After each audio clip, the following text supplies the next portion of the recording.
Shalom para penonton tanya jawab semuanya.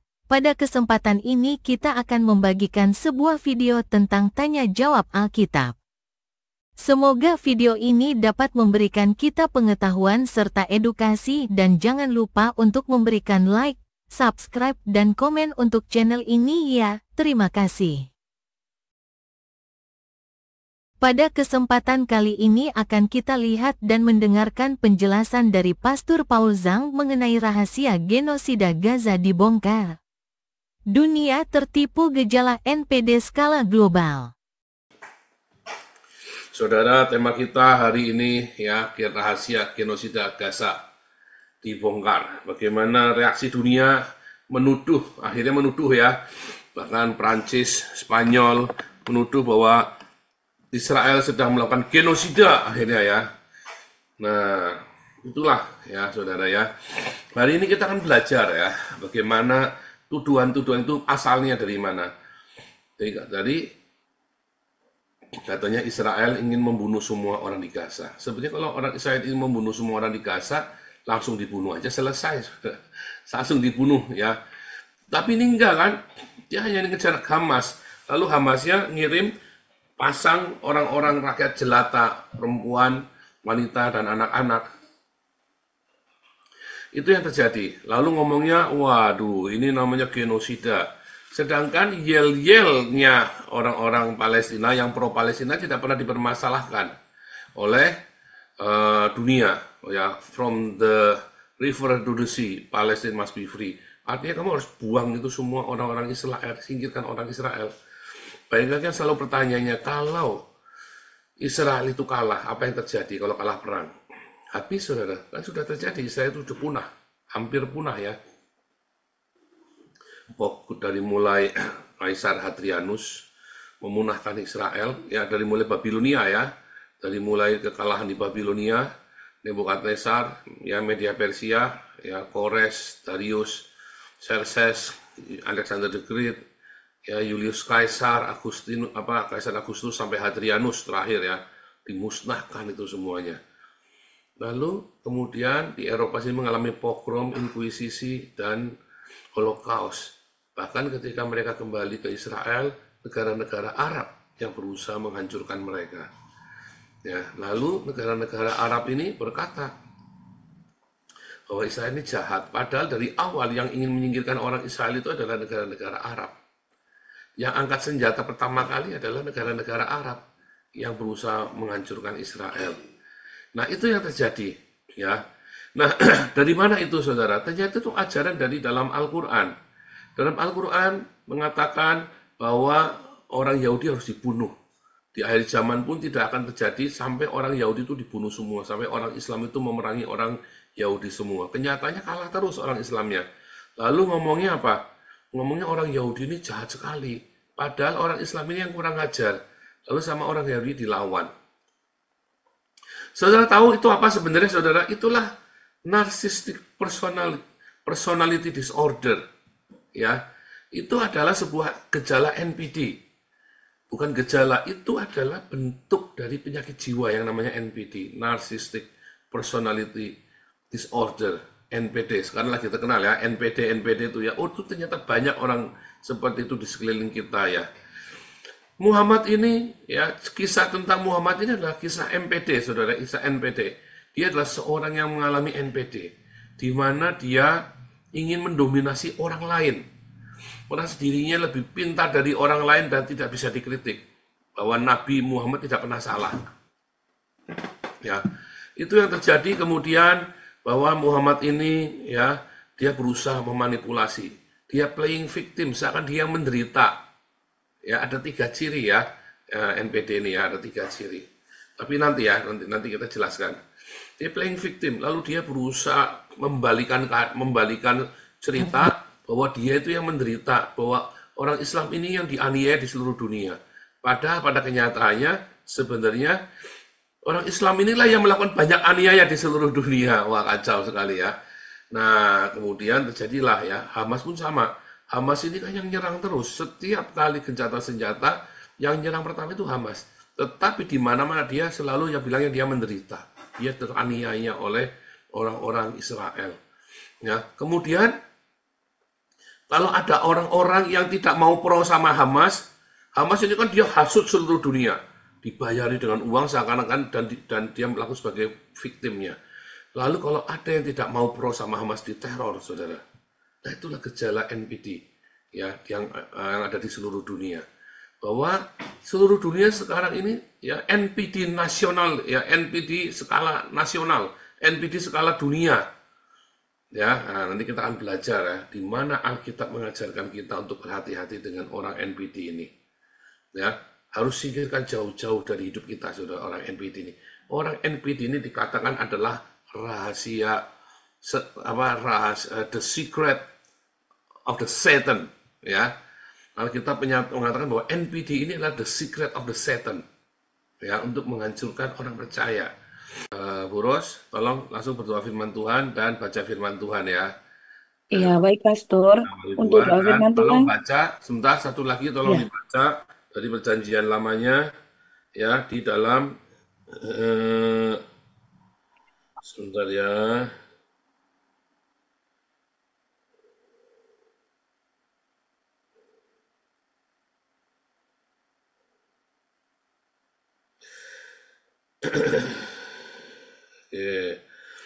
Di Wahyu dalam dua raja-raja 9 ayat 16 sampai 29 ya. 2 Raja-Raja 9 ayat 16 sampai 29. Ayat tadi perjanjian lama-lama. 2 Raja-Raja 9 ayat 16 sampai 29, tapi didahului dengan Wahyu 2 ya. Yang jemaat di Tiatira. Silakan. Iya, baik. Terima kasih Pastor. Untuk doa firman, silakan Pak Caca berdoa.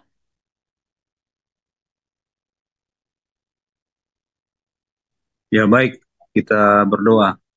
Tuhan Yesus, terima kasih Tuhan untuk berkat-Mu ya Tuhan, kuat tubuh, sukacita, dan damai sejahtera yang kami rasakan saat ini. Saat ini kami bersyukur, berterima kasih, kami dipertemukan lagi di Zoom dan di YouTube. Kami akan menerima firman-Mu ya Tuhan, pengajaran dari hamba-Mu, Pastor Paul. Tuhan berkati hamba-Mu, agar dia dapat menyampaikan dengan baik dan diberkati kami semua, supaya yang disampaikan dapat kami pahami dan kami mengerti hingga kami mendapatkan rema daripadanya. Ini doa kami ya Tuhan, kami terima firman-Mu, kami mulai dalam nama Tuhan Yesus Kristus, kami berdoa, haleluya, amin. Terima kasih. Amin. Terima kasih Pak Cecep. Untuk pembacaan, Bu Vero, Lektor, tolong membacakan di dua Raja-Raja pasal 9, ayat 16 sampai 29 ya Bu. Oke. Selanjutnya untuk lektor kedua, Dimulai Pak, Wahyu, Bu. Pastor Paul kenapa bilang mulai Wahyu. dari Wahyu dulu? Ya. Oke. Bu Vero dikoreksi ya membacanya nanti di Wahyu 2 ayat 18 sampai 29. Wahyu 2 ayat 18 sampai 29. Untuk lektor kedua Pak Siliwangi belum hadir. Saya bisa minta tolong Pak Wuragil mempersiapkan diri untuk lektor.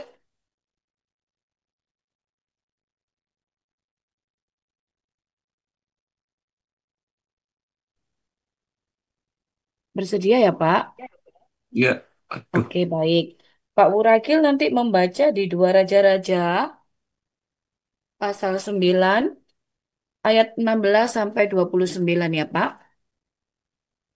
Sebentar. Iya, dua Raja-Raja pasal 9 Ya. ayat 16 sampai 29. Oke, baik. Silakan Bu Vero memulai membacakan, nanti dilanjutkan oleh Pak Wuragil. Terima kasih. Wahyu 2 ayat 18 sampai 29. Dan tuliskanlah kepada malaikat jemaat di Tiatira. Inilah firman Anak Allah yang matanya bagaikan nyala api dan kakinya bagaikan tembaga. Aku tahu segala pekerjaanmu, baik kasihmu maupun imanmu, baik pelayananmu maupun ketekunanmu. Aku tahu bahwa pekerjaanmu yang terakhir lebih banyak daripada yang pertama. Tetapi aku mencela engkau, karena engkau membiarkan wanita Izebel yang menyebut dirinya Nabiah, mengajar dan menyesatkan hamba-hambaku supaya berbuat zina dan makan persembahan-persembahan berhala. Dan aku telah memberikan dia waktu untuk bertobat, tetapi ia tidak mau bertobat dari zinahnya. Lihatlah, aku akan melemparkan dia ke atas ranjang orang sakit, dan mereka yang berbuat zinah dengan dia akan kulemparkan ke dalam kesukaran besar, jika mereka tidak bertobat dari perbuatan-perbuatan perempuan itu. Dan anak-anaknya akan kumatikan, dan semua jemaat akan mengetahui bahwa akulah yang menguji batin dan hati orang, dan bahwa aku akan membalaskan kepada kamu setiap orang menurut perbuatannya. Tetapi kepada kamu, yaitu orang-orang lain di Tiatira, yang tidak mengikuti ajaran itu, dan yang tidak menyelidiki apa yang mereka sebut seluk-beluk iblis, kepada kamu aku berkata, aku tidak mau menanggungkan beban lain kepadamu. Tetapi apa yang ada padamu, peganglah itu sampai aku datang. Dan barang siapa menang dan melakukan pekerjaanku sampai kesudahannya, kepadanya akan kukaruniakan kuasa atas bangsa-bangsa, dan ia akan memerintah mereka dengan tongkat besi. Mereka akan diremukkan seperti tembikar tukang periuk, sama seperti yang kuterima dari Bapakku. Dan kepadanya akan kukaruniakan bintang timur. Siapa bertelinga, hendaklah ia mendengarkan apa yang dikatakan Roh kepada jemaat-jemaat.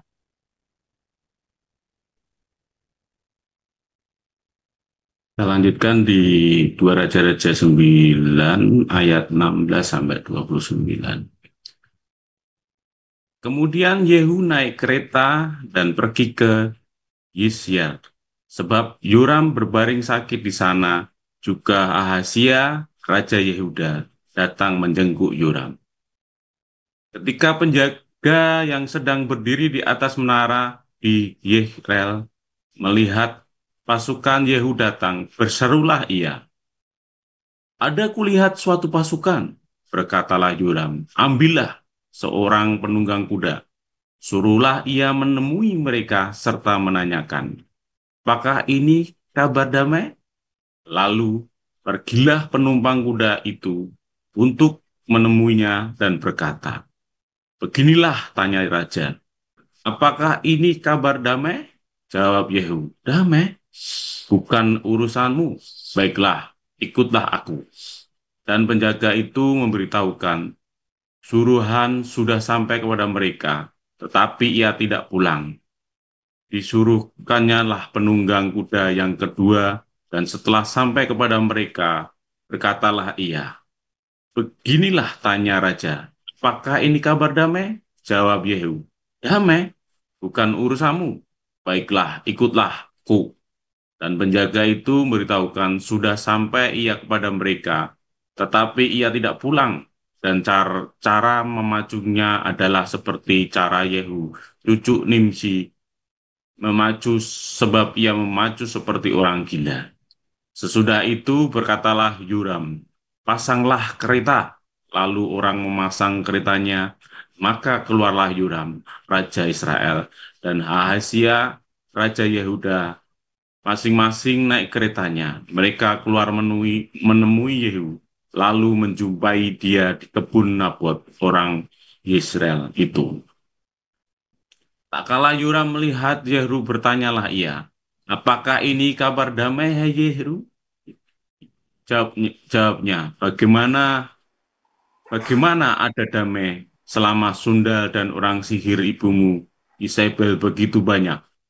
Segera Yoram berputar dan mau melarikan diri sambil berseru kepada Ahazia, "Itu tipu, Ahazia." Tetapi Yehu menarik busurnya dengan sepenuh kekuatannya, lalu memanah Yoram di antara kedua bahunya, sehingga anak panah itu menembus jantungnya.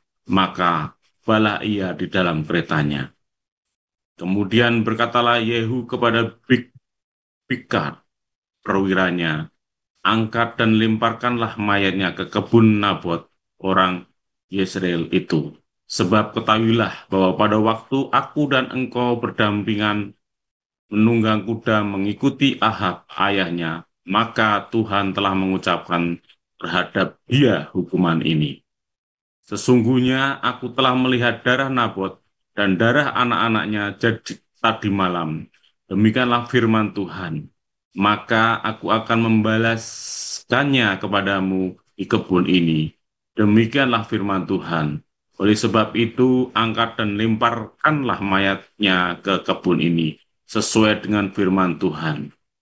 Ketika Ahazia, Raja Yehuda melihat itu, maka ia pun melarikan diri ke arah Bet-Hagan. Tetapi Yehu mengejarnya sambil berkata, "Panahlah dia." Maka mereka memanah dia di atas keretanya di pendakian ke Gur dekat Yibleam. Ia lari ke Megido dan mati di sana. Para pegawainya mengangkut mayatnya ke Yerusalem, lalu mereka menguburkan dia dalam kuburnya sendiri, di samping nenek moyangnya di kota Daud. Adapun Ahazia menjadi raja atas Yehuda dalam tahun ke-11 zaman Yoram bin Ahab. Demikian firman Tuhan. Baik, terima kasih untuk Lektor Bu Vero dan Tolong lanjut lagi 30 ya, sampai Pastor. 37. Lanjut 30 Oh, sampai 37. baik.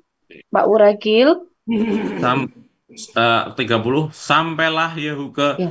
Yezreel. Ketika Isabel mendengar itu, ia mencalak matanya, dihiaskannya lah kepalanya, lalu ia menjenguk dari jendela. Pada waktu Yehu masuk pintu gerbang, berserulah Isabel, "Bagaimana?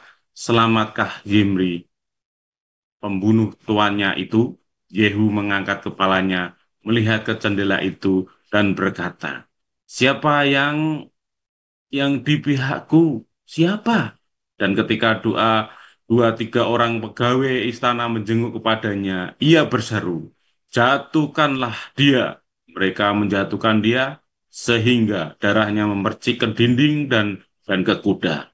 Mayatnya pun terinjak-injak. Yehu masuk ke dalam, lalu makan dan minum. Kemudian ia berkata, "Baiklah, urus mayat orang yang terkutuk itu dan kuburkanlah dia, sebab ia memang anak raja." Mereka pergi untuk menguburkannya, tetapi mereka tidak menjumpai mayatnya, hanya kepala dan kedua kaki dan kedua telapak tangannya. Mereka kembali memberitahukannya kepada Yehu, lalu ia berkata, "Memang begitulah firman Tuhan yang diucapkannya dengan perantara hambanya, Elia, orang Tisbi itu. Di kebun di luar Yesreel akan dimakan anjing daging Isabel. Maka mayat Isabel akan terhampar di kebun di luar Yesreel, seperti pupuk di ladang, sehingga tidak ada orang yang dapat berkata, 'Inilah Isabel.'" Terima kasih. Baik, terima kasih para lektor Bu Vero dan Pak Uragil, juga Bu Ros yang sudah membagikan ayat firman Tuhan. Silakan Pastor untuk Oke, menyampaikan firman. terima kasih Bu Ros, Pak Wurakil, dan juga Bu Elia Esther. Dan kita akan lanjut ya.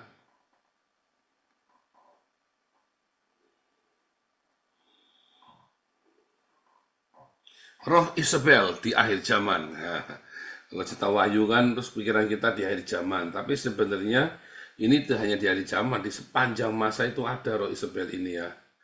Roh Isabel ini selalu ada sepanjang masa. Bukan hanya di akhir zaman ya. Saya ulangi ya. Wahyu itu tidak selalu cerita akhir zaman ya. Wahyu itu bersifat pewahyuan, penyingkapan. bukan cuma cerita akhir zaman, ya, tetapi cerita satu proses yang panjang dari zaman kejatuhan iblis sampai dengan akhir zaman, sampai dengan terciptanya langit dan bumi yang baru. Nah, roh Isabel ini, ya, kita akan mengenal roh Isabel ini dalam dunia modern itu adalah narcissistic personality disorder. Oh, sebentar ya, saya ketinggalan ini ya.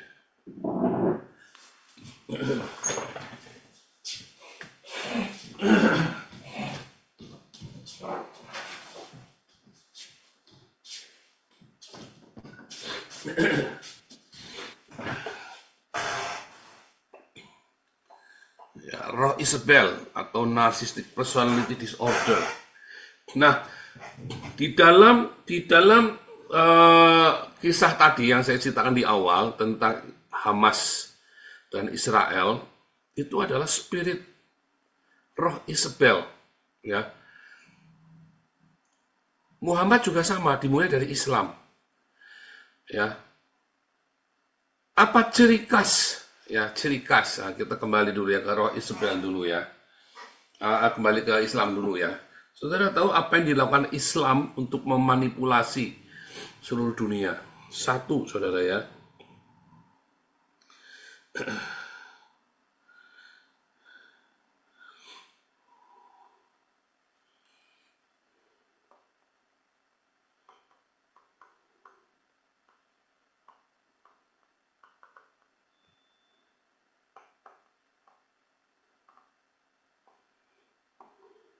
Satu, dengan menjadi sahabat penolong. Dia pura-pura jadi sahabat, jadi penolong. Ya.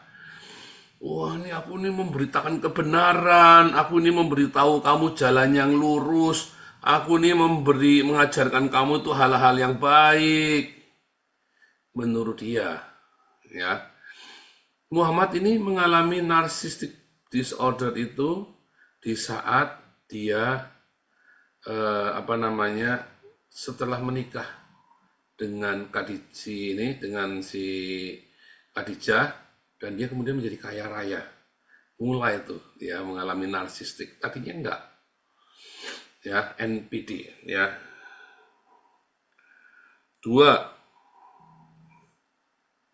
Kemudian orang kan nggak mau ditolong. Emang semua orang mau terima pertolongan kamu? Ya, Anda mengulurkan pertolongan ke orang, nggak semua orang mau ditolong loh. Saya ngalamin sendiri ya. Ya, bahkan ada yang sorry ya, saya nggak mau terima uangnya Paul. Contohnya siapa itu ya dulu ya, anaknya KC itu ya, najis terima uangnya donasi dari Joseph Paul Zhang. Contohnya begitu ya. Lalu orang bujuk-bujuk saya buat nolongin KC. Lah buat apa anak kecil nggak boleh kok? Ngapain kita sok-sokan anak kecil nggak boleh? Najis kok terima uang dari Joseph Paul Zhang. Ya kan? Ada orang yang nggak mau ditolong kan? Jadi Anda jangan sok-sok jadi penolong. Tidak semua orang mau ditolong. Yang cilaka ada orang mau ditolong, setelah ditolong dia mentung. Ya kan? Oh enggak, aku nggak pernah minta tolong kamu. Dulu kamu minta tolong sama saya. Sekarang bilang nggak pernah minta tolong sama kamu. Kenapa kamu nolongin saya? Kamu yang minta, aku nggak mau nolong kamu. Kamu maksa minta tolong-tolongan. Setelah ditolong katanya nggak pernah minta tolong. Oh banyak orang seperti itu ya. Nah tapi ini beda ya. Dia pertama sok membantuin, sok baik, sok mengajarkan kebenaran, sok jadi pahlawan. Kemudian setelah itu dia akan menunjukkan kepada banyak orang bahwa kamu itu dipentung sama orang yang kamu tolong. Padahal orang yang kamu tolong itu merasa nggak mau ditolong sebetulnya. Kamu sendiri yang maksa-maksa mau nolong dia. Lalu kamu merasa dipentung, victim. Ya, playing victim. Ya kan? Pertama dia menjadi sahabat bagi penolong yang itu. Lalu dia akan menjadi playing victim, merasa dikhianati oleh orang yang ditolong. Oh banyak, orang dikhianati oleh orang yang ditolong itu banyak. Tapi ini, yang ditolong juga sebenarnya nggak minta tolong, lalu kamu nolong, lalu karena ada sesuatu, ya, karena ada sesuatu, nah sesuatu itu apa? Sesuatu. Ya, ada sesuatu. Kamu merasa kamu jadi victim dari yang ditolong kamu, lalu dia akan cerita kemana-mana. Ya, atau dia akan membuat sebuah statement, bahwa ya yang ditolong itu nggak tahu diri, ya aku ini dipentungin, aku ini sekarang menderita, aku ini sekarang terpuruk, ya aku ini sekarang jadi susah, ya.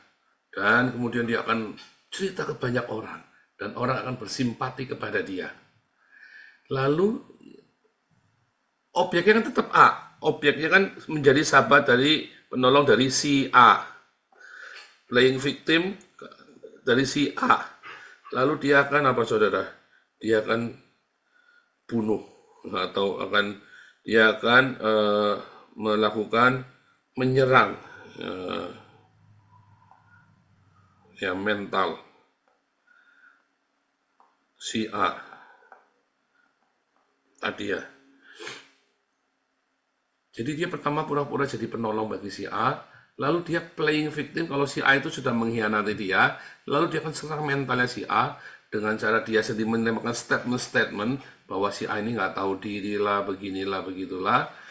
Ya, dia sendiri sudah susah gara-gara si A, dan dia akan cerita kepada orang-orang untuk menjauhi si A.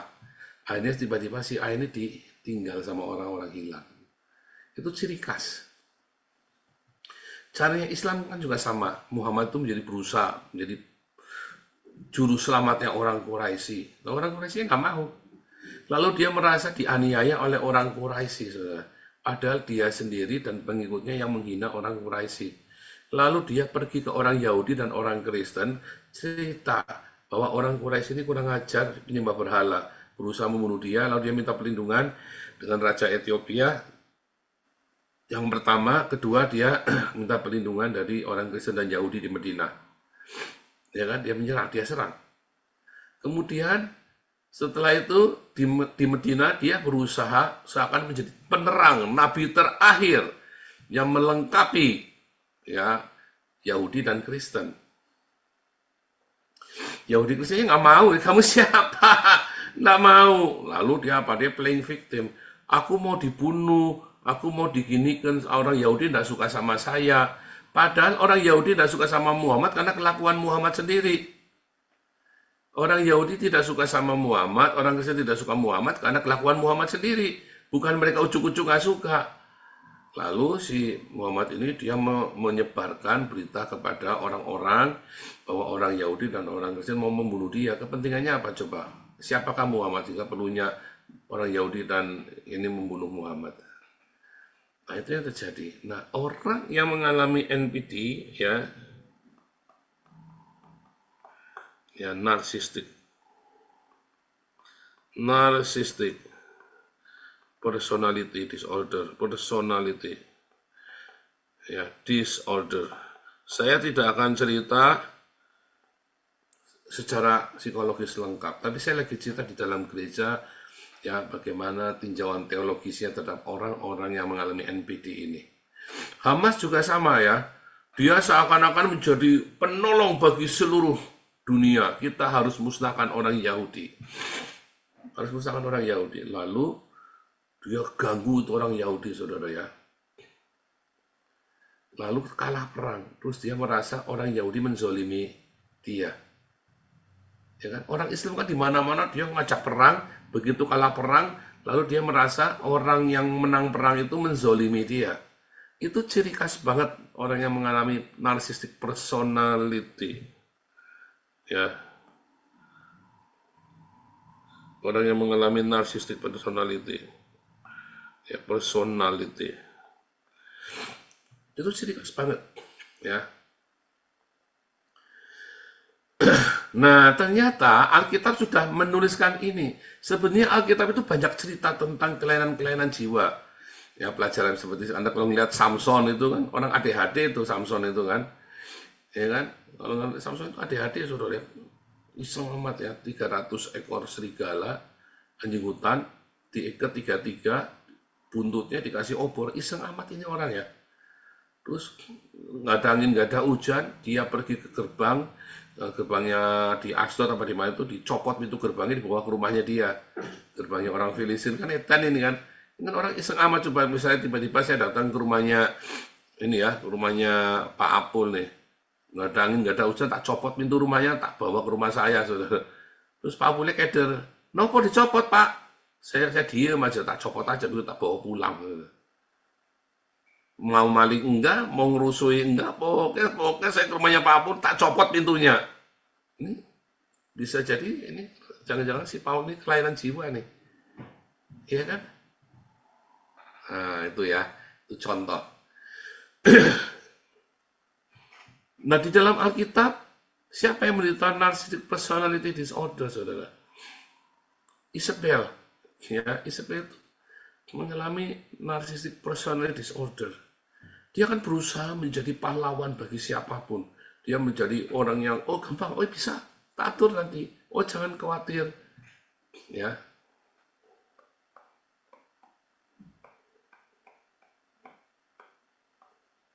Oh jangan khawatir, nanti tak atur nanti. Dia tujuannya mau jangan khawatir, saudara. Ya, dia biasanya akan berusaha masuk ke komunitas, dia akan berusaha membantu komunitas itu. Oh kita ngalamin ya, saudara ya. Di Belanda ini ada orang berusaha masuk komunitas kita, lalu dia tolong kita ya. Wah ditolong ini segala macam. Ya saya senang aja ditolongin ya. Terus tiba-tiba dia ingin ada satu orang ya, dia nggak suka. Lalu dia bilang sama saya, orang itu begini-begini loh. Ah, biarin aja, dia orang, kita juga orang nggak bener lah. Saya mau orang siapa saja, saya ada urusan ya. Kenapa? Ya, saya juga orang berdosa ya. Tapi orang ini maksa ngomong berkali-kali, hampir tiap saat mengungkit orang ini supaya jangan datang lagi ke gereja. Saya bilang, saya nggak bisa ngelarang orang nggak ke gereja. Saya nggak bisa. Orang ini kemudian karena dia mentok, akhirnya dia mulai jauhin saya, ya. Ya kalau saya nggak apa-apa, saya sudah tahu, saya sudah biasa paham orang kalau sudah mulai ngatur-ngatur saya, terus saya nggak mau, pasti nanti dia akan pergi dari sini. Dia yang pergi, ya buat saya nggak apa-apa. Kamu jangan ngatur-ngatur saya pokoknya. Oh pernah juga ya di dalam di Hagios Embun Pagi juga yang ngatur-ngatur saya supaya si Desi itu jangan mimpin pujian lagi lah. Desi itu yang Australia itu loh. Supaya jangan inilah, waduh saudara, ada ngatur-ngatur saya bilang, nggak bisa, nggak mau gitu, saya nggak mau.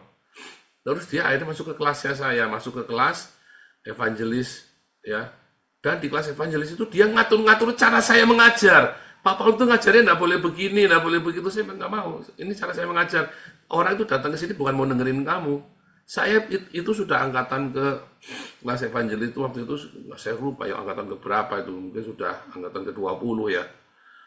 Jadi kan nggak mau, mereka datang itu bukan mau dengerin kamu, mau dengerin saya. Tapi dia malah ngajarin di situ yang dijelaskan itu harusnya begini. Enggak, sebentar, stop. Kamu mau nanya, ini udah saya jawab. Kamu jangan ngajarin saya, jangan ngajarin kita di sini. Orang ke sini itu mau dengerin saya. Kalau kamu mau ngajarin, kamu bikin kelas sendiri, jangan kamu di sini. Terus dia mulai WhatsApp kemana-mana ya. Ya, dia mulai WhatsApp kemana-mana. Ajaib ya. Ayo, siapa yang ingat? Nah, yang begitu ya. Akhirnya orang ini keluar sendiri. Katanya saya mendirikan Menara Babel. Ini Paul mendirikan kerajaan kecil, mendirikan Menara Babel. Hati-hati dengan Pak Paul, dengan si Paul ini. Akhirnya dia sendirian. Banyak ya, saudara ya. Ciri khas. Anda lihat ya di komunitas kita ada orang yang berusaha ngatur-ngatur kita, begitu dia nggak bisa. Ini orang baru datang nyongol, cuk ya tiba-tiba dia datang, dia dominan, dia ngatur-ngatur kita, begitu kita nggak dengerin dia langsung hilang. Terus sambil ngomongin kita ini nggak baik. Nah itu salah satu ini orang NPD nih, ya. Dia ingin tampil, dia berusaha mengambil hati kita, wah mungkin nyumbang dana lah, nolongin apalah, ini begitu dia punya idenya kita nggak dengerin, dia akan coba lobby lagi, nggak dengerin, dia malah akan jadi musuh kita, malah memusuhi kita akhirnya, dan dia akan fitnah kita kemana-mana yang tidak baik. Itu ciri orang ini punya NPD, saudara. Ya, beneran kamu ngalamin gitu nggak? Ada orang baik sama kamu, terus tiba-tiba kamu nggak nurut lagi sama dia, langsung dimusuhi sama dia. Dimusuhin, bukan gara-gara kamu melikung dia, kamu nggak nurut sama dia. Gara-gara kamu nggak nurut. Nah, orang-orang NPD ini suka sekali memanipulasi orang lain. Suka sekali mengatur hidupmu. Ya, dengan cara menjadi temanmu, berbuat sebanyak mungkin kebaikan sehingga kamu jadi nggak enak sama dia. Lalu dia akan framing bahwa tanpa dia kamu tuh nggak bisa apa-apa. Kebanyakan ada orang tua, ibu-ibu, mama-mama yang NPD, anaknya dimanipulasi sama dia. Kamu tuh tanpa mama kamu nggak bisa bikin apa-apa. Ya, tanpa mama kamu nggak bisa apa-apa. Anak itu kasihan, saudara ya, dimanipulasi sama ibunya sendiri. Jangan kamu pikir kasih ibu seperti matahari dari terbit sampai ya, yang selalu terbit setiap hari. Oh, jangan pikir gitu. Banyak orang tua yang NPD loh, saudara. Jangan-jangan kamu juga salah satunya. Begitu anakmu nggak nurut, kamu bantai itu anak ya. Kalau perlu kamu gebukin, kamu usir dari rumah. Kalau ya kan, dan kamu terlalu bilang kemana-mana, anak kamu nggak baik. Ada ya? Oh, ada juga. Dia kemana-mana ngomong anaknya nggak baik. Setelah kita besuk, anaknya kasihan baik anaknya. Ternyata si ibu ini yang alami NPD. Si ibu ini, karena anaknya nggak menurut sama dia, karena udah kelewatan. Wah, Pak Iman pun dibikin pusing sama si ibu ini. Serius, saudara ya? Dibikin pusing Pak Iman. Pak Iman ngomong apa, sama dia diputar balik, seakan-akan Pak Iman yang fitnah dia. Saya sampai gedek-gedek, aduh, mulai ada gejala-gejala. Nah, untung Pak Iman orangnya rendah hati, sabar, saudara ya. Walaupun jengkel juga ya, saya udah jengkel, Pak Iman udah bludrek. Tapi ya sabar, rendah hati, dan nggak banyak ngomong. Tapi itu kenyataan, ya. Tapi kalau ketemu sama saya, orang NPD ini selalu mental, nggak bisa, saudara ya. Kalau sama saya mati gaya udah orang NPD. Nah, bagaimana caranya nanti ya? Bagaimana cara menghadapi ini? Masalahnya, kalau ini NPD itu satu level dengan kamu, ya mungkin kamu masih bisa ini ya. Tapi kalau yang jadi NPD ini adalah pendetamu, jangan-jangan pendetamu NPD, saudara. Waduh, ada seorang pendeta yang suka nolong orang. Kita kan gereja kan suka nolong orang, ya kan, termasuk kita pun suka nolong orang ya di Den Haag. Dan kemudian ada orang ini nggak nurut sama pendeta ini, saudara, langsung dikucilkan, dan di gereja ini, si pendeta ini merasa dia dikhianati oleh orang ini. Dan saya tahu persis karena saya pernah digituin sama pendeta ini, saudara, ya pernah dikucilkan, difitnah ya, sampai saya tuh buruk sekali nama saya itu ya. Untung saya diam saja, saya diam aja. Nah, itu salah satu cara menghadapi NPD orang-orang yang begini ini, kamu diam saja, nggak usah banyak ngomong, ya. Percaya saya, itu salah satunya ya. Nah, serem ya. Nah, ini kita hari ini belajar. Isabel ini, saudara ya, Ratu Isabel ya, Ratu Isabel. Kalau dalam Raja-Raja, mulai dari satu Raja-Raja, mulai dari satu Raja-Raja 17. Ya, Ahab itu menikah sama Isabel ya. Lalu Isabel ini memanipulasi Ahab. Ya kan? Dia beli itu semua nabi-nabi pada nurut sama dia. Kecuali satu, Elia nggak nurut sama dia. Makanya dia benci banget sama Elia. Ya. Ahab ini, ya, kayak anak mama, nurut sama Isabel, kayak dicokok hidungnya. Dikendalikan sama Isabel. Ya, dikendalikan sama Isabel. Isabel ini semua orang yang tidak nurut sama dia disingkirkan. Siapa di sini yang seperti itu? Ibu-ibu ya, yang suamimu itu dikendalikan sama kamu, kalau tidak nurut, siapapun disingkirkan. Hati-hati, itulah roh Isabel. Ya. Siapa di sini ya, keluarga-keluarga yang istrinya dominan, ya. Tapi dominan, kalau dominan itu gini, ada perempuan yang dominan, tetapi wajar dalam arti karena misalnya dia sio macan. Orang perempuan sio macan kan dominan di rumah, ya kan?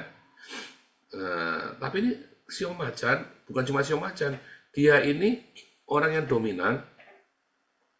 Siapapun yang nggak nurut sama dia disingkirkan. Mertuanya singkirkan, ibunya sendiri, kakak adiknya singkirkan.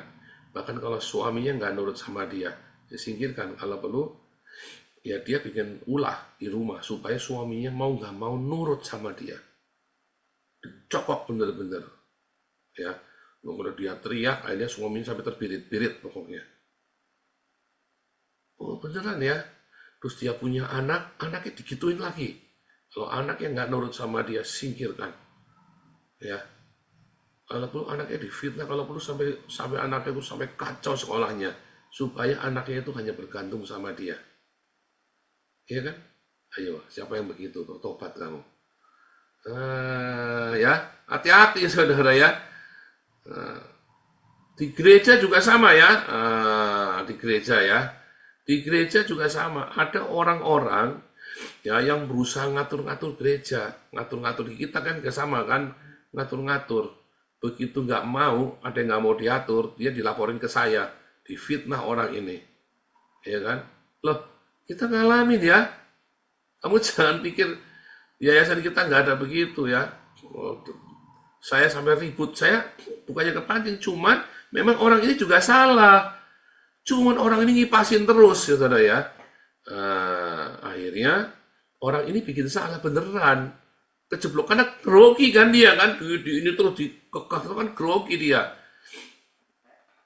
Ya, orang NPD ini ada ya, akhirnya ruwet semua. Sama semua orang dia ruwet, orang yang NPD ini akhirnya. Nah, kalau saya gampang, saudara, kalau saya ngadepin orang gitu. Kalau dia levelnya itu di dalam komunitas itu dia bukan pemimpinnya saya, bukan donaturnya saya, bukan apa yang saya gampang cut. Saya mah gampang ya. Ada orang ya yang berusaha ngatur-ngatur saya dan kemudian dia memaksakan kehendaknya kepada saya, tak cut, saudara. Saya cut. Wah, otoriter, bukan otoriter. Ya saya nggak mau, kamu siapa ngatur-ngatur saya cut. Saya batasi aksesnya, kamu siapa ngatur-ngatur saya. Iya kan? Wah, berarti jangan-jangan Pak Paulin yang NPD. Nah, apakah saya NPD, saudara? Jadi orang NPD itu tidak bisa dikritik. Dan kalau ada orang mengkritik, dia marah. Banyak orang memberikan masukan kepada saya tampung. Kalau memang saya salah, ya saya perbaiki. Justru penting. Ya, kalau saya mau eksis, masukan itu sangat penting. Ya kan? Komunitas itu sangat penting. Nah, kalau ada orang mengkritik saya, nggak akan saya singkirkan. Tapi kalau ada orang berusaha mengatur saya singkirkan. Karena saya mengambil keputusannya saya di sini. Ya, kita bukan demokrasi di sini, kita tidak ada demokrasi di komunitas kita. Ya, kita tidak demokrasi. Ya, di komunitas kita nggak demokrasi. Kita berjalan dengan sebuah tujuan, sebuah misi. Nggak demokrasi. Kalau demokrasi kita nggak nyampe hari ini, saudara ya, nggak sampai sejauh ini. Kamu jangan berpikir demokrasi itu adalah segala-galanya. Enggak, saudara ya, saya tidak setuju. Otoriter enggak? Loh, saya memerintah dengan tegas, otoriter. Saya otoriter, saudara ya. Saya otoriter, dan enggak masalah. Saya memang otoriter. Tetapi, bisa enggak saya dalam suasana yang demokrasi? Bisa. Tetapi dalam hal ini, kalau saya tidak otoriter, kita sudah bubar, udah lama. Udah lama kita bubar semua. Ya kan, votingnya bubar kita. Bubar. Ya kan, lebih banyak yang iri daripada yang setuju dengan gerakan kita. Benar enggak? Sudah lama bubar kita kalau saya mau ngikutin. Cuman kita selalu mendengarkan. Justru orang otoriter itu harus, kalau dia mau eksis, dia harus banyak dengarkan kritikan. Ya, prinsipnya apa? Musuhmu itu adalah orang yang paling jujur. Ya. Jadi kalau ada kritikan tak jalan, saya koreksi. Tetapi kalau dia maksa mau dikte saya nggak mau. Nggak bisa. Ya. Dan jangan merasa berjasa sama orang. Jangan merasa berjasa. Orang itu kita sudah nolong, ya sudah, tinggal saja. Kalau dia nggak mau membantu kita, ya nggak ada apa-apa. Banyak kita ya. Kita nolongin orang di Belanda ini, orangnya pergi begitu saja. Ya nggak apa-apa lah, gimana. Kita kan nggak bisa maksa. Mau nolong mah nolong aja. Nggak usah kita ngatur-ngatur dia. Ya. Nah, itu jelas bukan NPD. Tapi kalau otoriter, oh ya saya otoriter, saudara ya. Saya otoriter, apalagi saya macan kan, ya kan, pasti otoriter, ya saya otoriter, harus diakui dong. Kalau nggak otoriter kita sudah bubar udah lama, ya. Tapi apakah harus otoriter? Ya tidak. Cuman ilmunya saya baru nyampe situ. Ilmunya saya baru nyampe situ. Suatu ketika saya akan berubah, mungkin kita nggak tahu. Tapi orang kan harus berubah, ya kan, mengikuti sebuah pertumbuhan. Ilmunya saya baru nyampe situ, ya udah jalanin dulu, ya kan, dan harus mengakui dong. Kalau saya ini otoritas keras, kita arahnya mau ke sini, kalau nggak jangan mau ketabrak, saya mau ke sini. Wah itu bahaya saudara ya, orang otoritas itu bahaya. Tahu nggak? Saya tahu orang otoritas itu bahaya. Nah itu bukan NPD. Kalau NPD itu nggak mau mengakui, ya dia merasa selalu jadi orang baik ya. Kalau ada lihat film lakon, dia selalu merasa dia yang jadi lakonnya itu, ya selalu jadi lakonnya itu ya, orang NPD itu begitu. Nah lanjut ya. Jadi ya orang-orang yang, apakah Anda sedang dimanipulasi oleh orang NPD itu ya? Oh sebentar ya, ciri khas kalau kamu adalah orang NPD ya, kamu itu selalu ingin dikagumi orang lain. Kamu ingin selalu jadi star. Ya. Kalau saya sudah jadi star tanpa kamu harus kagum, tanpa harus, saya sudah jadi star. Mau star yang baik, mau star yang buruk, nyatanya saya star. Ya mau baik mau buruk, saya selalu jadi bintang. Mau baik mau buruk pokoknya. Ya karena memang itu strategi marketing. Apakah saya star? Bukan. Itu strategi marketing. Membranding diri saya. Dua cara untuk membranding diri kita. Ya, kamu jadi baik sekali atau jadi penjahat sekalian kan? Kalau enggak, kalau jadi biasa-biasa kamu nggak bisa branding kamu. Harus yang ekstrim kan, kayak kita. Tetapi orang NPD ini, ya Roh Isabel ini, dia selalu ingin menjadi pusat perhatian. Dialah selalu yang harus didengarkan. Dia nggak mau dengerin orang lain. Ciri khas orang NPD itu dia satu, dia ingin selalu jadi star. Ya, cirinya ya.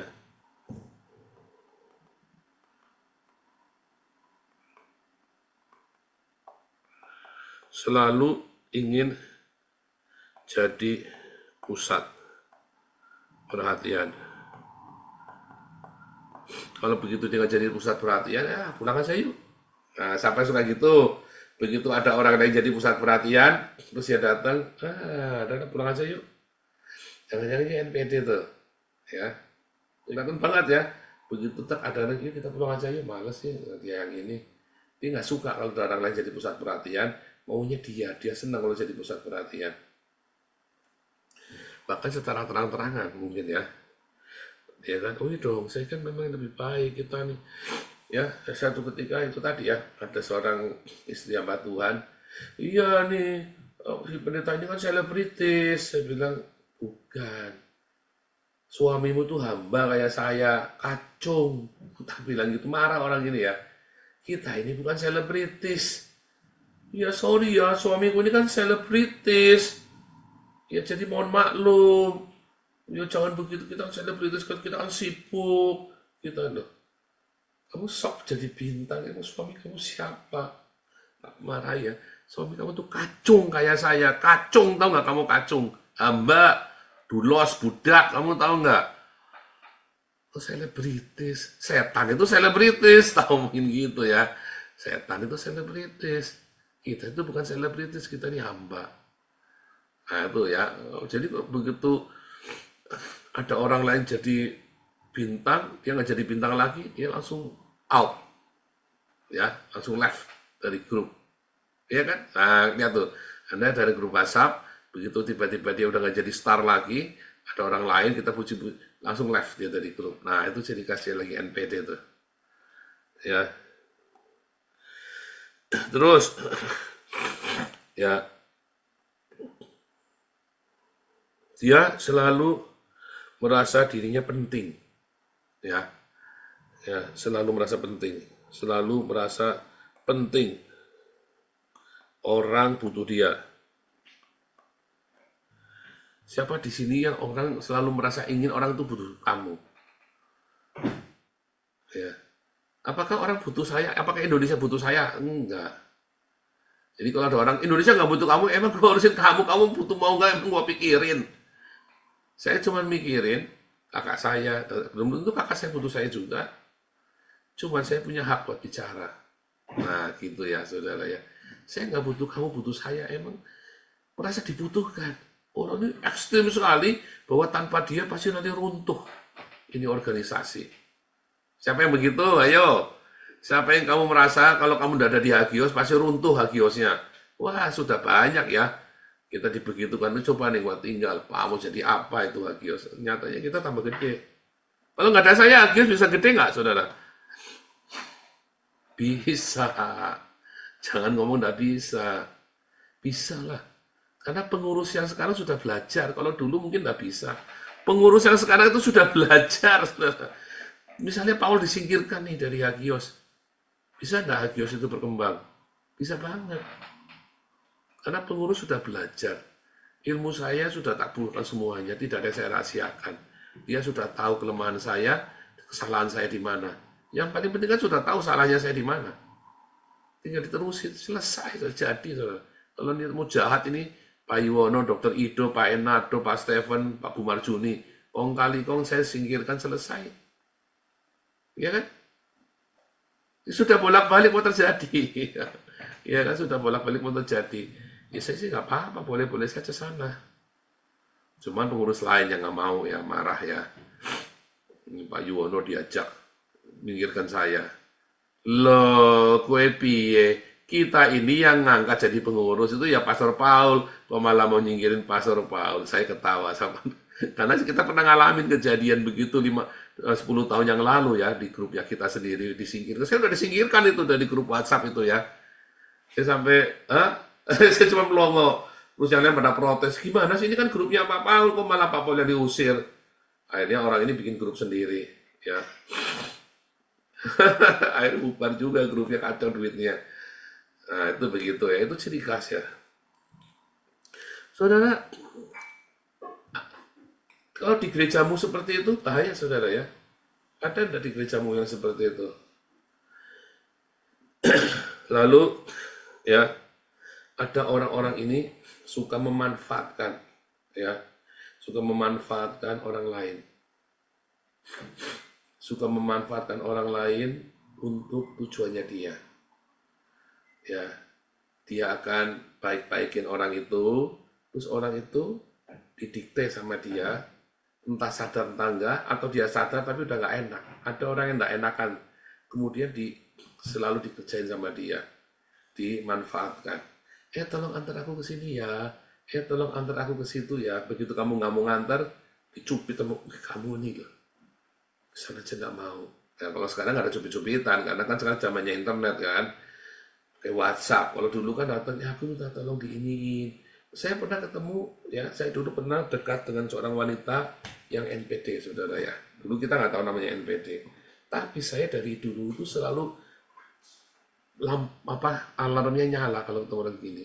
Jadi saya dekat dengan perempuan ini waktu SMA. Teman sebangku pula. Tadinya saya pikir anak ini polos, baik, ya. Nah, saya juga belum pacaran sama Ana waktu itu ya, karena saya masih kelas 2. Saya pacaran sama itu kelas 3 SMA. Ini anak kelas 2 sih. Dari kelas 1 kita duduk satu bangku, ya. Ini anak baik, kelihatannya orang dari desa, polos begitu ya.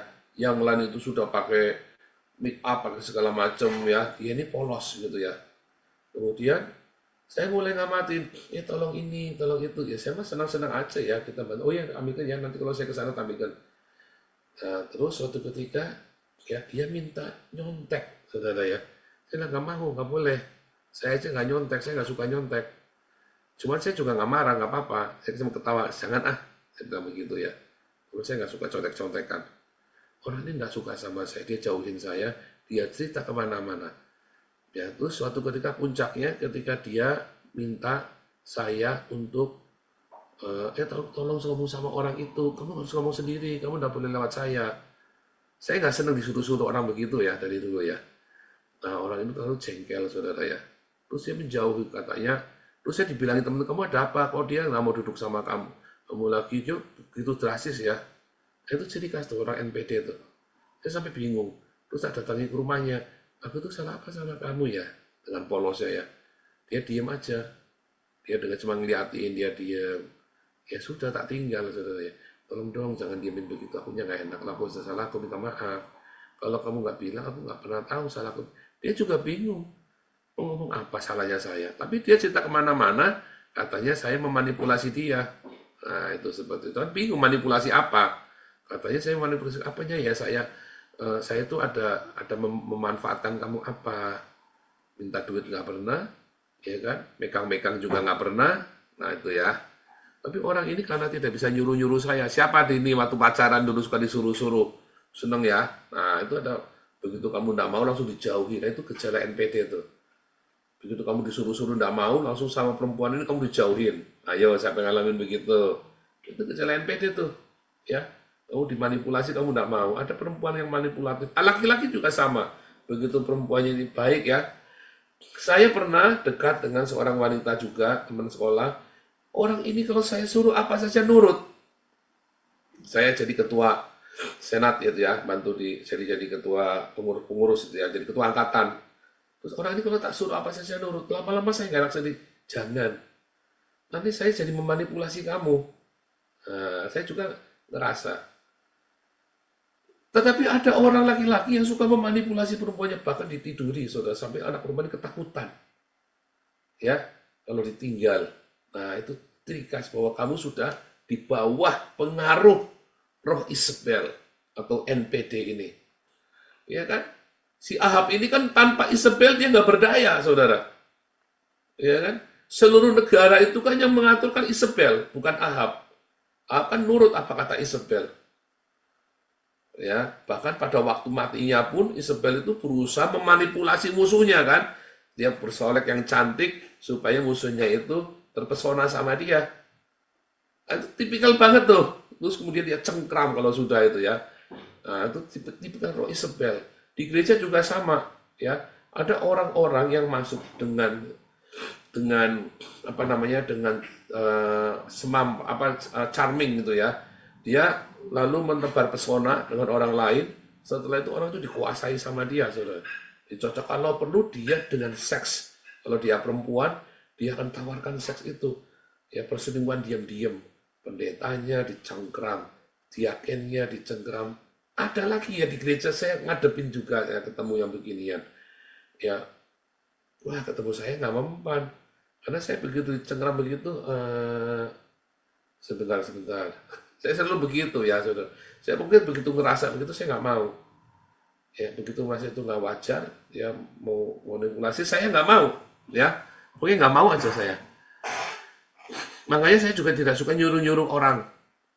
Ya, saya cuma tanya, mau nggak? Mau nggak, bilang nggak ya. Saya selalu ada bebas untuk mundur. Saya selalu begitu.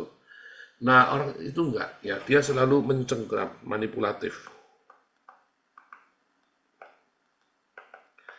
Ciri khas, cuma banyak lagi ciri-ciri yang lain. Ini saya singkat aja. Ya.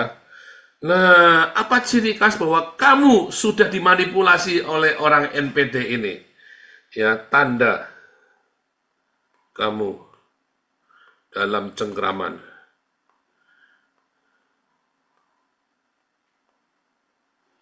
Roh Isabel atau NPD.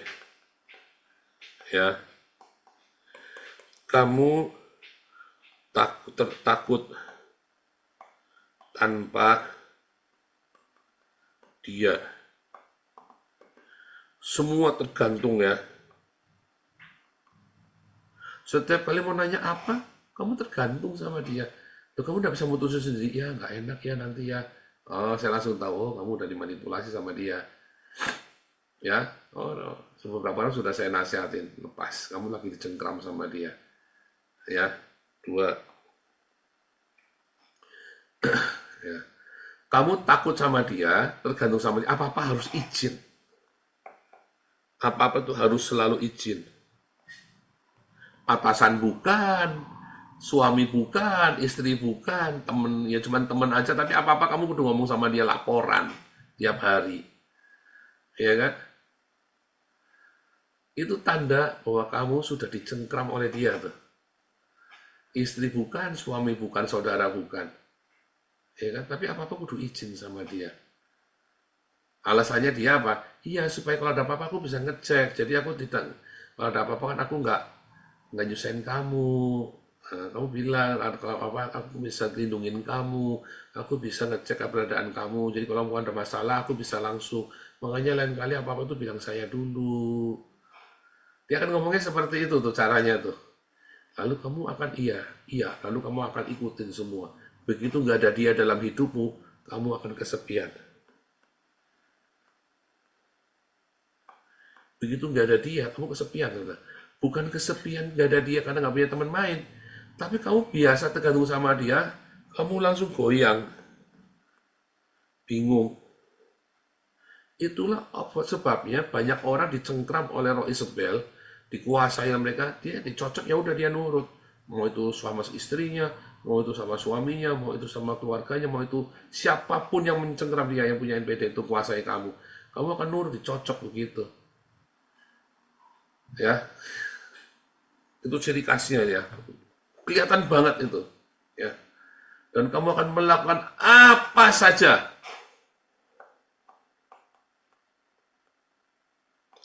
Apa saja permintaannya dia. Permintaan NPD ini ya. Kamu akan lakukan apa saja. Itu ciri khas kamu sudah, walaupun itu melanggar hukum seringkali ya. Ngeri ya. Serem ya saudara ya. Nah ya. Oh iya, orang-orang NPD ini tuh nggak peduli perasaan orang ya. Kalau ngomong jujur nggak peduli orang yang itu sakit hati. Tapi kalau dia sakit hati, saudara, kalau kamu ngomong sedikit salah, sakit hati dia kelara-lara tuh. Sampai kamu tuh minta maaf, ampun, sampai kamu sampai kamu harus kelara minta ampun ya, ampun deh pokoknya. Kamu sampai ampun ke dia deh, ampun sampai kamu. Saya hampir ngalamin begitu ya dulu, hampir ngalamin begitu. Ampun ya, aduh aku sampai merasa bersalah sekali ya. Ya, merasa bersalah banget. Ketika kamu nyakitin dia atau kamu melanggar titahnya dia atau kamu berontak dari dia, kamu kan merasa bersalah banget atau dia didiemin kamu sama dia ya. Nah, orang-orang NPD ini suka begitu tuh, suka gituin orang tuh. Sampai kamu tuh ampun, ayo dong, apa dong salahku dong, kamu bilang dong. Didiemin dia caranya begitu supaya kamu down ya. Hati-hati tuh. Muhammad kan juga caranya begitu kan, sampai ampun-ampunan orang sama Muhammad sama orang Islam ini kan. Maunya orang Islam kan begitu kan. Ya kan? Ya kan kamu dibikin tergantung sama negara kan. Di negara-negara Islam kan gitu, kamu tergantung banget sama negara. Ya kan? Makanmu semua tergantung sampai kamu nggak berani keluar.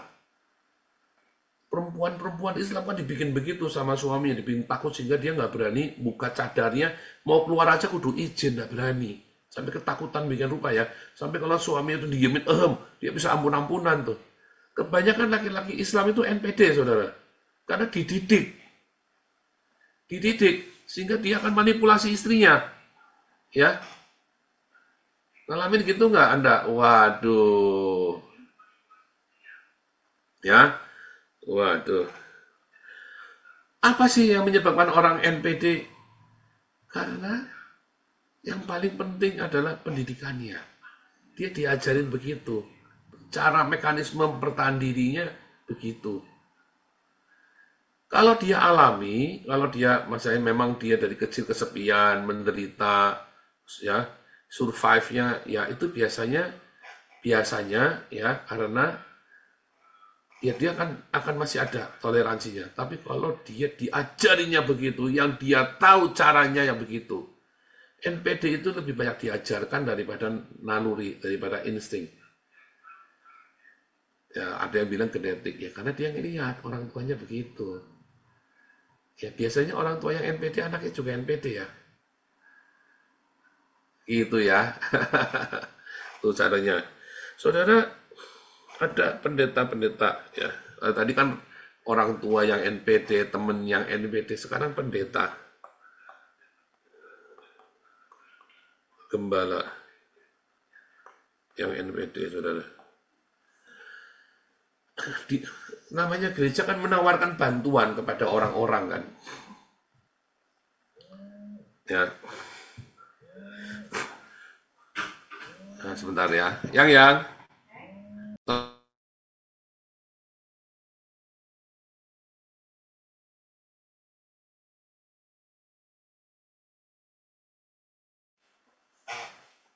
Kalau pendeta yang NPD bagaimana, saudara? Dia kan menawarkan bantuan kan, dia kan jadi juru selamat. Sama ya, dia kan jadi juru selamat. Ya kan, buka jalan untukmu.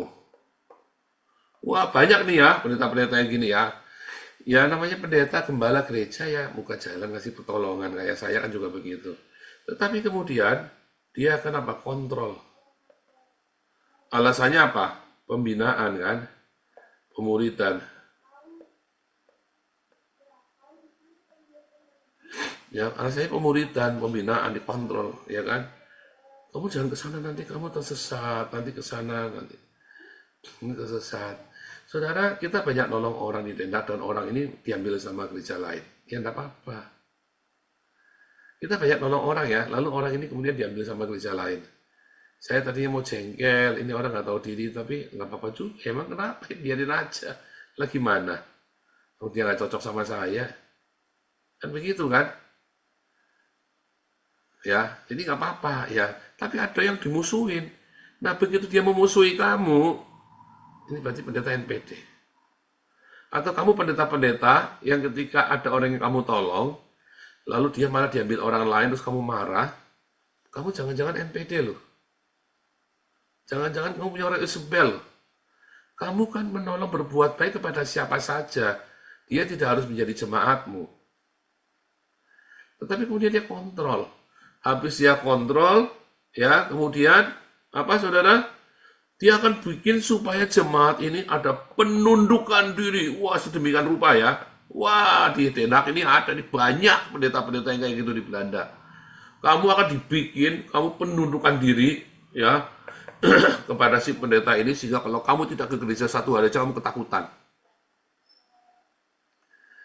Kamu pelan-pelan ya, saudara, didatengin, dibesuk. Oh, ini kesetiaan. Tuhan itu mengutamakan kesetiaan ke dalam gereja. Makanya saya hati-hati kalau ada orang mempropagandakan setia itu berarti harus datang ke gereja tiap minggu. Itu saya hati-hati, saudara.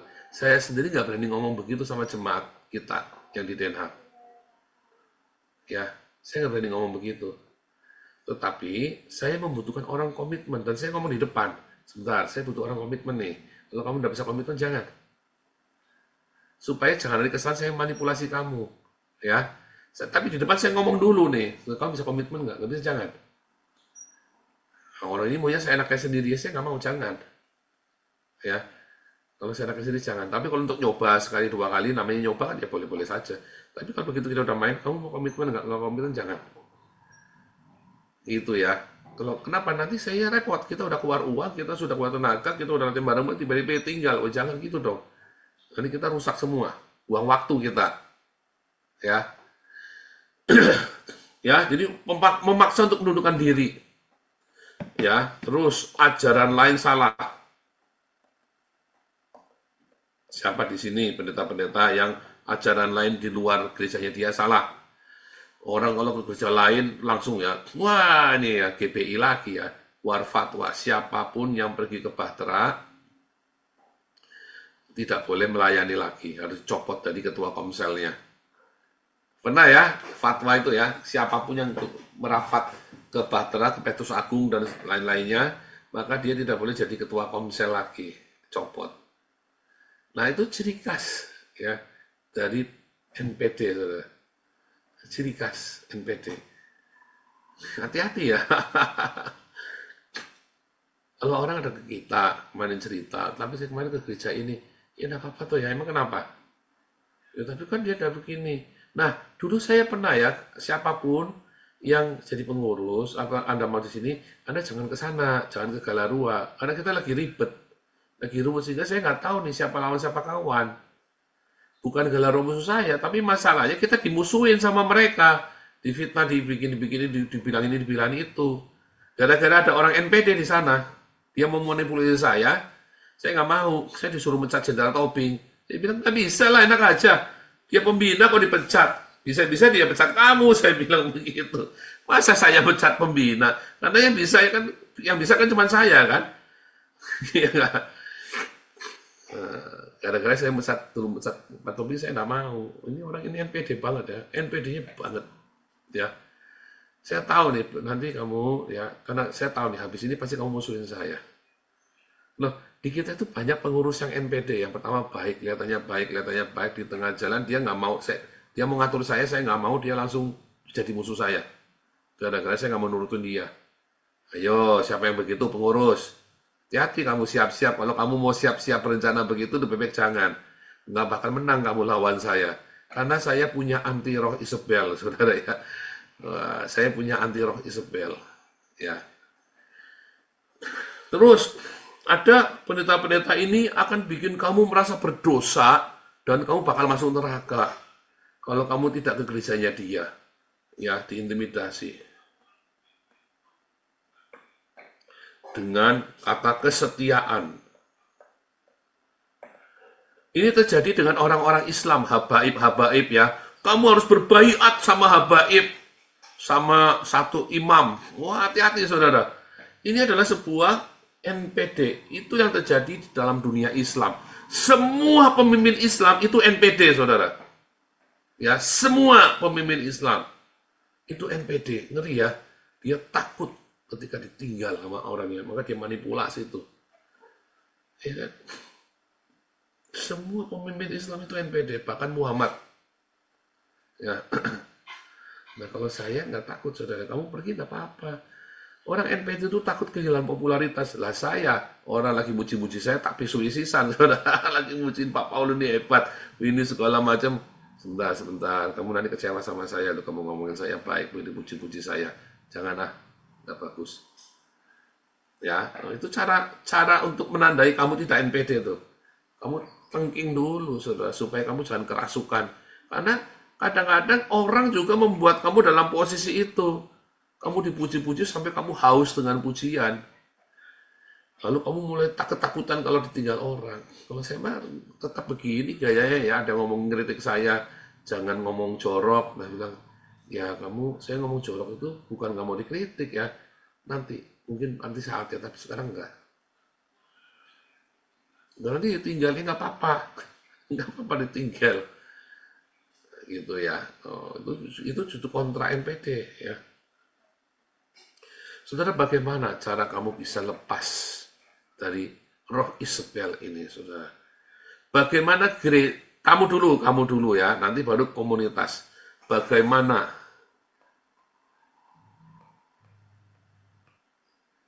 lepas dari roh Isabel? Tengking, Pak. Tengking gundulmu, Pak, saudara. Roh Isabel, tadi kalau kita baca di dalam Wahyu 2, ya.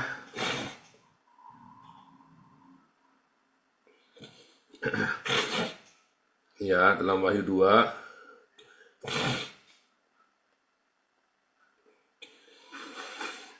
Lihat ya. Tetapi kepada kamu orang lain di Tiatira yang tidak mengikuti ajaran itu dan tidak menyelidiki apa yang mereka sebut seluk-beluk iblis. Nah ini ya, kita lihat di Bible ayat 24. Seluk-beluk iblis ya.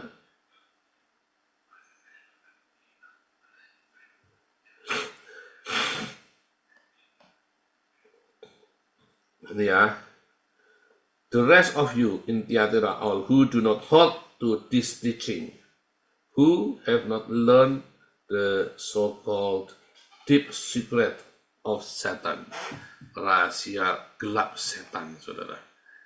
Saudara, NPD itu bagi beberapa psikolog itu bilang katanya karena dari kecil dia mekanisme pertahanan itu. Tetapi NPD itu sebenarnya diajarkan, saudara. Itulah intrik di dalam gereja.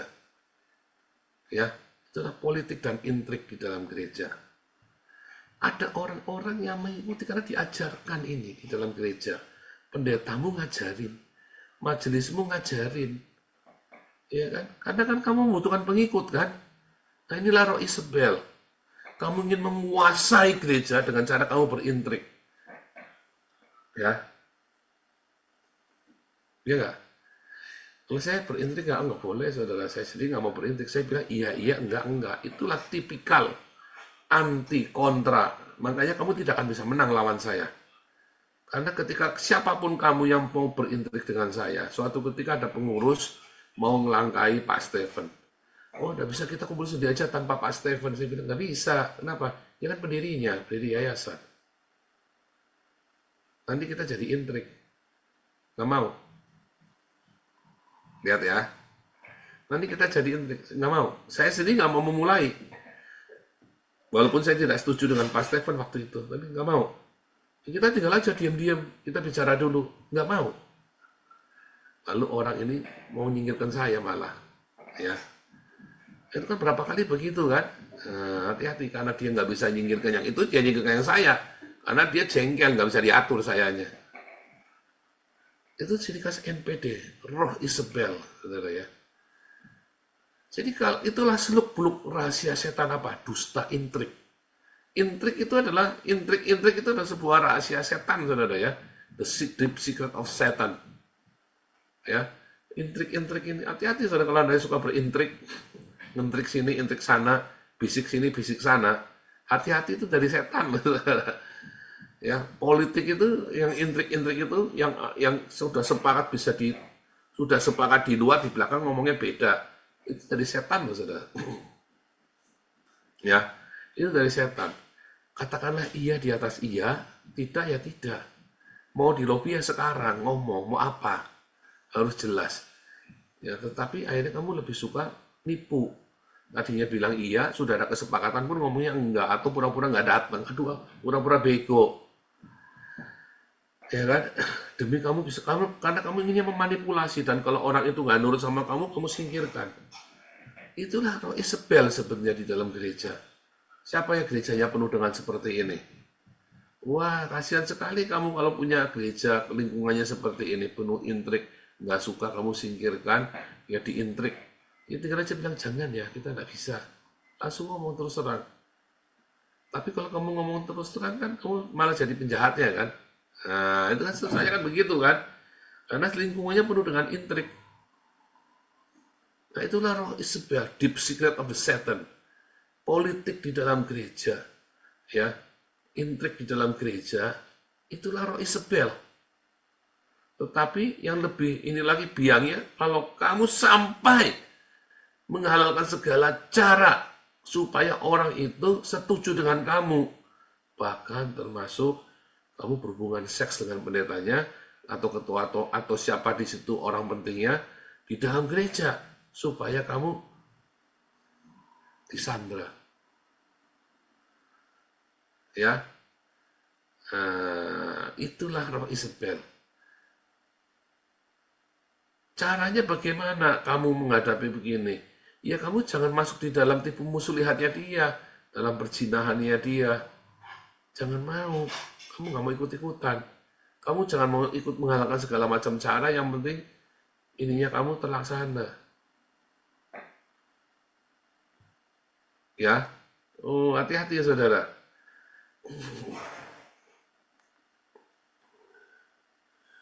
Ya kan kayak tadi Yehu kan, udah bersolek mau dirayu nggak urusan, penggal aja langsung. Siapa yang bersama dengan Yehu? Jatuhkan dia. Dia nggak urusan, dia nggak mau di lobby. Dia sudah dapat mandat dari Nabi, si Yehu ini kan.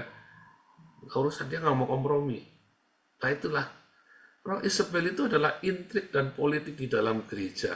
Ya, makanya jangan berintrik.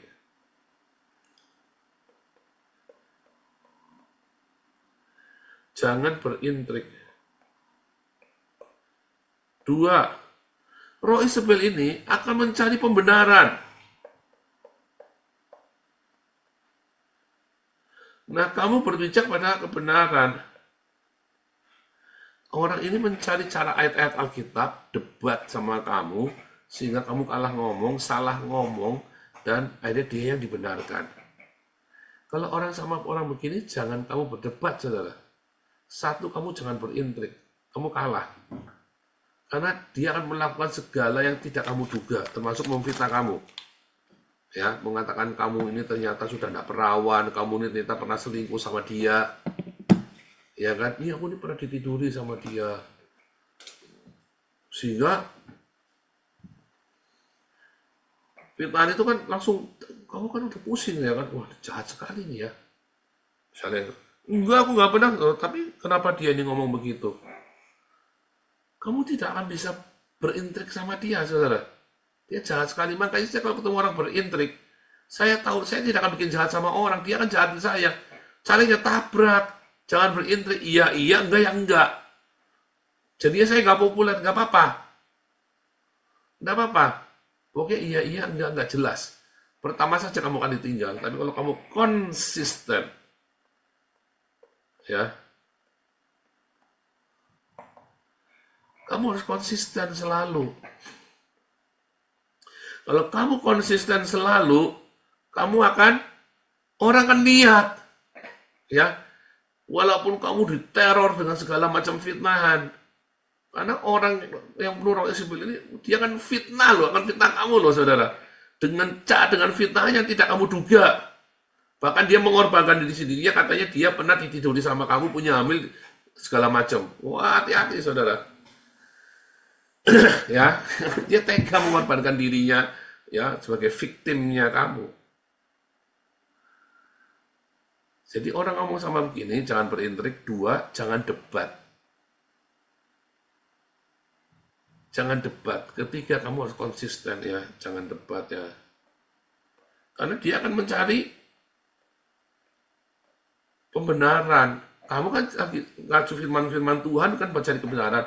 Orang ini kan berikan firman Tuhan buat mencari pembenarannya dia, walaupun firman Tuhannya banyak yang nggak nyambung.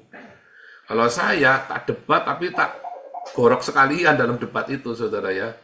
Karena saya punya kemampuan untuk itu. Tega saya, ya. Kalau Anda kan belum tentu tega kayak saya. Makanya saya kan tidak populer, ya. Saya tidak populis.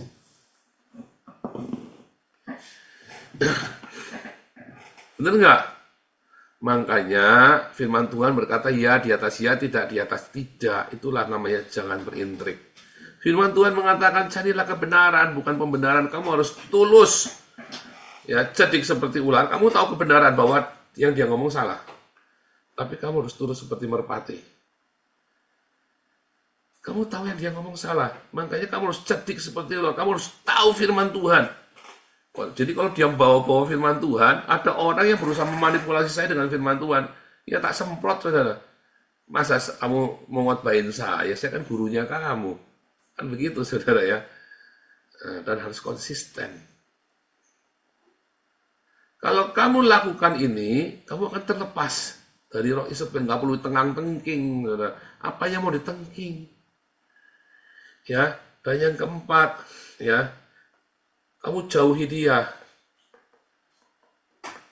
Jauhi dia yang NPD, ya. Jauhi orang NPD, tinggalkan. Jangan kamu deket-deket orang NPD ini, kamu nggak usah. Tega. Kalau perlu diblok. Lalu blok, kalau dia bertanya-tanya, ya aku sibuk. Itu saja. Masalahnya kamu takut kan? Jauhin dia aja takut kan? Karena kamu udah dicengkram oleh orang Isabel itu. Kamu aja takut. Ya kan? Ya, kamu aja takut loh. Lalu, ya, bagaimana kalau itu adalah di dalam gereja? Pendetamu. Kalau itu adalah pendetamu yang ngajak berintrik. Ya kalau saya ya gampang keluar dari gereja itu. Kamu kan dikucilkan nggak apa-apa. Ya kan, kamu takut kan keluar dari gerejamu kan? Ayo. Kamu takut kan keluar dari gerejamu, terus dijemput terus kan, dibesuk terus kan? Sehingga kamu risih kan? Kalau saya mah nggak keluar saya dari situ. Jangan takut. Nanti ditakut-takut nanti kalau kamu mati, siapa yang mau makamin kamu, siapa yang mau layak. Emang kamu mati, kamu dilayak, kamu tahu. Gunakan selalu akal sehatmu. Ya. Terus.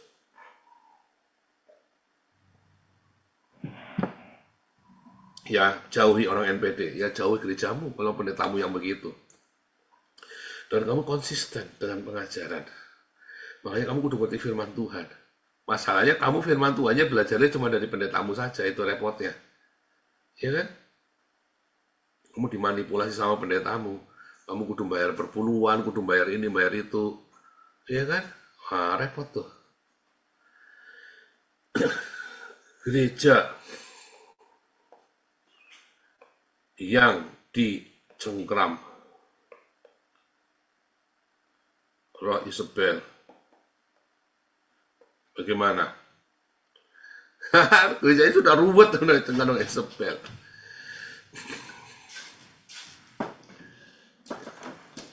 Jangan jadi juru selamat.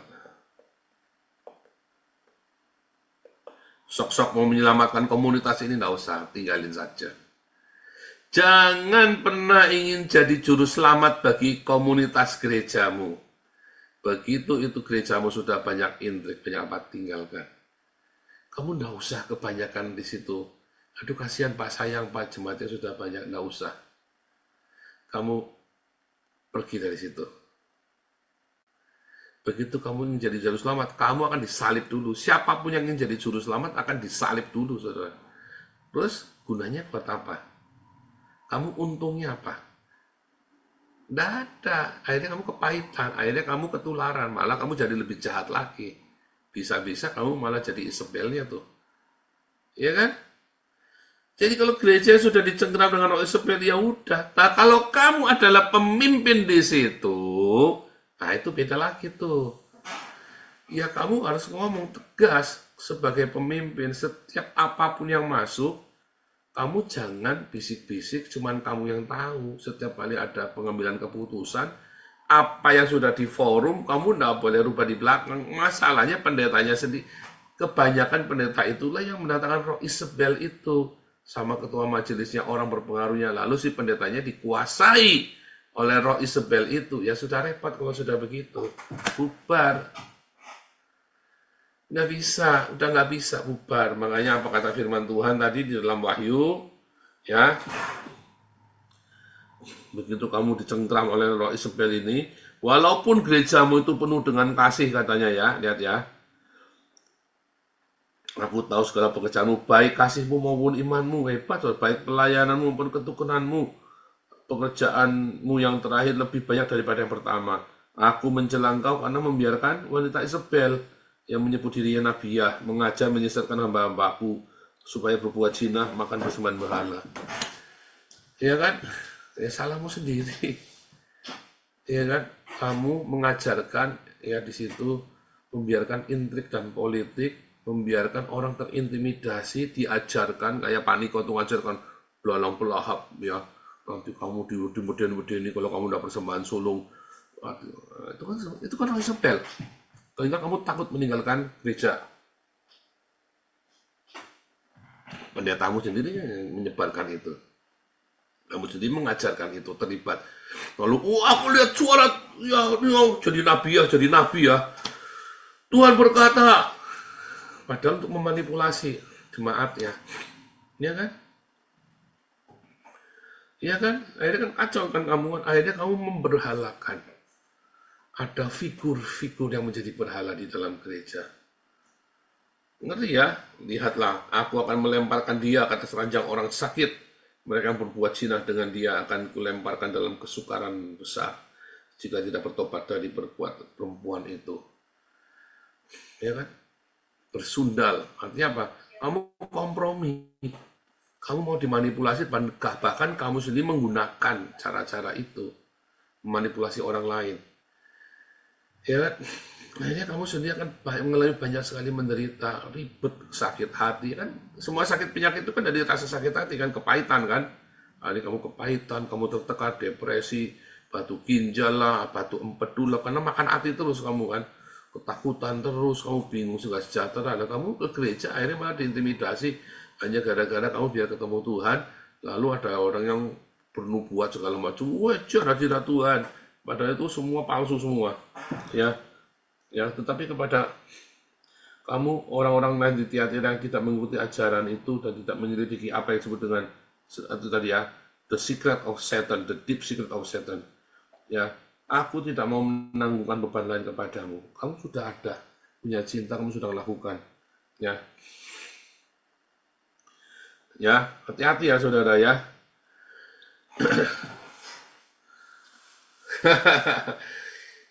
Nah itulah, dan itu kejadian juga ya dalam suatu negara playing victim gitu ya. Hamas itu kan berusaha, sekarang Hamas ini kan membuat playing victim dia kan, dia playing victim, dia manipulasi semua, seluruh dunia dimanipulasi sama dia. Ya, padahal nanti kalau sudah itu dicengkram, dibalik kamu yang dicengkram sama dia. Hati-hati ya. Itulah NPD, Roh Isabel dalam gereja, yaitu NPD, yang mengingkapi para pengurus gereja, ya, bahkan orang-orang baru yang begitu masuk langsung jadi star, ya kan, bahkan juga pendeta-pendetanya sendiri yang memanipulasi umatnya. Hati-hati, banyak ya pendeta-pendeta mengalami NPD ya. Oke, Tuhan Yesus memberkati semuanya. Jawabannya lihat ayat di Alkitab, Wahyu 2 ayat 18-29 berbunyi, engkau membiarkan wanita Izebel yang menyesatkan hamba-hambaku. 2 Raja-Raja 9 ayat 16-37 berbunyi, kisah tentang Isabel, simbol roh manipulasi dan kontrol dalam kepemimpinan dan bangsa. Saudara-saudari sekalian, di video yang telah kita saksikan bersama barusan ini kita telah mendengarkan bagaimana penjelasan dari Pastor Paul Zhang mengenai koinonia. Silahkan para penonton menilai sendiri tentang penjelasan itu, dan silahkan tulis pendapatnya di kolom komentar. Terima kasih.